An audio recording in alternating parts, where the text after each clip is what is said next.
আসসালামু আলাইকুম। আজকে আমি আলোচনা করব আসলে হোলসেল এবং রিটেলের মধ্যে পার্থক্য নিয়ে। Point is that Shark tank Bangladesh দেখার পরে আমার চিন্তা হচ্ছে যে আমি এর আগে শার্ক ট্যাঙ্ক গ্লোবাল দেখতাম। সো শার্ক ট্যাঙ্ক ইন্ডিয়াও দেখছি মাঝে মাঝে এপিসোড। আমি খুব পছন্দ করি আসলে শার্ক ট্যাঙ্কের এই ব্যাপারগুলো, মানে মূলত ইনভেস্টিং এই আইডিয়াগুলো, এই ওয়ার্ডগুলো। সো আমার আইডিয়া হচ্ছে যে অনেকেই আমরা জানি যে যারা ইনভেস্টিং লাইনে আছে, যারা বিজনেস আন্ডারস্ট্যান্ড করে, যারা ব্যবসা করে বা যারা এগুলো নিয়ে আগ্রহী, তারা অনেকেই জানি আমরা এগুলোর মানে কি। কিন্তু অনেকে আছে যারা ইকুইটি কি, বা ধরেন রেভিনিউ কি জিনিস, হ্যাঁ, বা ধরেন টার্ন ওভার কি, ব্রেক ইভেন কি, অথবা হোলসেল কি, রিটেল কি, এই শব্দগুলো নিয়ে যারা, বা বি টু বি বা বি টু সি বা সি টু সি, এই জিনিসগুলো, এরকম অসংখ্য টার্ম আছে যেগুলো বিজনেস বা ইনভেস্টিং বা স্টার্ট আপ ওয়ার্ল্ডে যেগুলো প্রচলিত। সো আমি চিন্তা করছি যে why not I make a video, I make not a video, I make a series of videos explaining those terms. যতটুকু ইজিলি পারা যায় ততটুকু ইজিলি এক্সপ্লেন করার ট্রাই করবো ইনশাল্লাহ।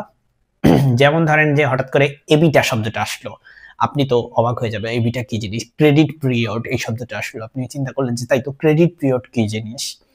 So for those of you, আমি চেষ্টা করতেছি সিম্পল ভাবে এটাকে এক্সপ্লেন করার।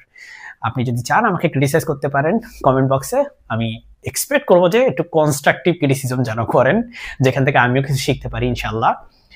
সো আজকে আমরা আলোচনা করবো হোলসেল আর রিটেলের মধ্যে পার্থক্য কি। আপনি দেখবেন যে স্টার্ট আপ ওয়ার্ল্ডে বা বিজনেস ওয়ার্ল্ডের ক্ষেত্রে সেখানে হোলসেল শব্দটা ইউজ করে। আপনার ব্যবসাটা কি হোলসেল মডেলে নাকি হচ্ছে সেটা রিটেল মডেলে, বা নাকি দুইটা মিক্সড অফ বোথ। ধরেন আমি একটা প্রোডাক্ট বানাচ্ছি, কথার কথা আমি একটা প্রোডাক্ট বানাচ্ছি, আমার একটা কোম্পানি আছে এবং সেটা প্রোডাক্ট বানাচ্ছি। এই প্রোডাক্টটা আমি কি ডিরেক্ট গিয়ে কাস্টমারের কাছে সেল করব? যদি ডিরেক্ট কাস্টমারের কাছে সেল করি, এটাকে বলে রিটেলিং, হ্যাঁ, যেটাকে আমরা বাংলায় বলি খুচরা বিক্রি করা।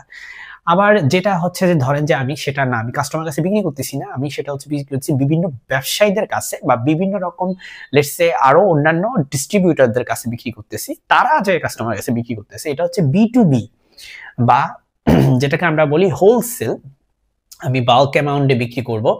আর খুচরা যেটা হয় যে রিটেলে যেটা হয় যে আমি খুচরা বিক্রি করব। সো বাংলা যেটাকে বলি আমরা হোলসেল মানে পাইকারি, আর রিটেল মানে হচ্ছে খুচরা। সো এই শব্দগুলো আপনি অনেক বেশি শুনবেন, ঠিক আছে। সো আমি উদাহরণস্বরূপ যদি বলি, আরেকটা হচ্ছে B to B, B to C. এই জিনিসটা কি? বি টু বি মানে হচ্ছে সিম্পলি আমি একটা ব্যবসা করতেছি, ধরেন জুতার ব্যবসা করতেছি, সেই জুতাগুলো আমি হচ্ছে তৈরি করি, ঠিক আছে।